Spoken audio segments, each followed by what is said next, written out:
Hello students, welcome on this amazing platform of Competition Wala, and today we are starting a new series, that is a question series in which we will be discussing the most relevant and the most repetitive questions of the NEET. So let's begin.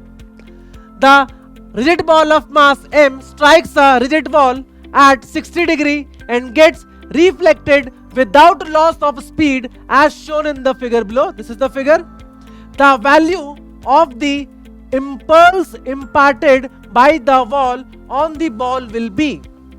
So आपको calculate करना है कि जब ये ball इस wall पर आके strike करेगी at 60 degree angle, so what will be the impulse imparted by the wall. ये दीवार कितना इंपल्स लगाएगी इस बॉल के ऊपर. So the key concept for this question is the line of impact की परपेंडिकुलर डायरेक्शन में मोमेंटम चेंज नहीं होता है.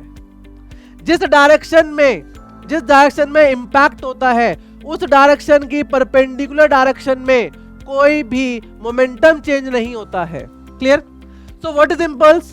इंपल्स होता है I, this is equal to impulse, this is equal to F D T, this is equal to F D T from the Newton second law, from the Newton second law which says F will be equal to dp by dt. So basically impulse क्या हो जाएगा, change in momentum हो जाएगा.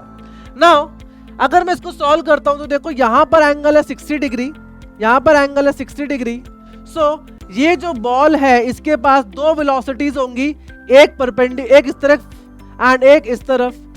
And अगर हम लोग coordinate लेते हैं x यहां पर, y यहां पर, ये एंगल हो जाएगा 60, तो दैट मींस ये हो जाएगा v cos 60 and this will be v sin 60. After reflection क्या होगा, आफ्टर रिफ्लेक्शन इस तरीके से बॉल जा रही है.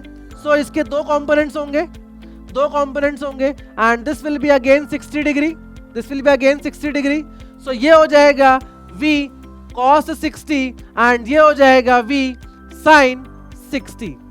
Clear. Now what will be the change in momentum.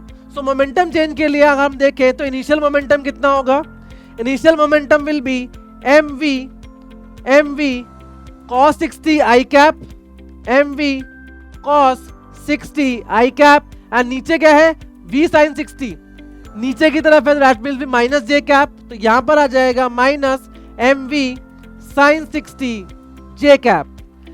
Similarly final momentum निकाल सकते हैं. सो अब यहां पर देखो मोमेंटम चेंज हो गया, किधर की तरफ आ गया, माइनस आई कैप की तरफ हो गया. सो यह आ जाएगा mv cos 60 minus I cap minus mv sin 60 j cap. So change in momentum pf minus pi, this will be equal to sin 60 वाला कंपोनेंट कैंसिल आउट हो जाएगा. So you will get minus 2mv cos 60 minus का यहां पर आ जाएगा क्या, ये I cap. Clear. So that means अगर चेंज इन मोमेंटम का मैग्नीट्यूड की बात करोगे तो कितना आया, 2mv cos 60. सो यहां पर आ जाएगा change in momentum, that is change in momentum delta p, this will be equal to 2mv cos 60. cos 60 की वैल्यू होती है 1/2, तो ये आ जाएगा कितना, that will become mv. So change in momentum and which is equal to the impulse imparted by the wall to the ball, that is mv. So the correct answer will be option 1, that is mv. Clear. Now हर बार इतनी मेहनत करने की जरूरत नहीं है. We can learn the simple trick, that is कि अगर आपको एंगल हॉरिजॉन्टल से गिवन होगा so change in momentum कितना हो जाएगा, 2mv cos theta. एंड अगर एंगल आपका वॉल से गिवन होगा तो चेंज इन मोमेंटम कितना हो जाएगा, 2mv sin थीटा. क्लियर. सो इस ट्रिक को याद रखेंगे and let's see the next question. A 0.5 kg ball moving with the speed of 12 metre per second strikes a hard wall at an angle of 30 degree with the wall. It is reflected with the same speed and at the same angle. If the ball is in contact with the wall for 0.25 second, the average force acting on the wall is. तो average force बताना है कितना होगा अब की बार. So what is average force? F average this is equal to delta P by delta T, यानी कि change in momentum upon change in time.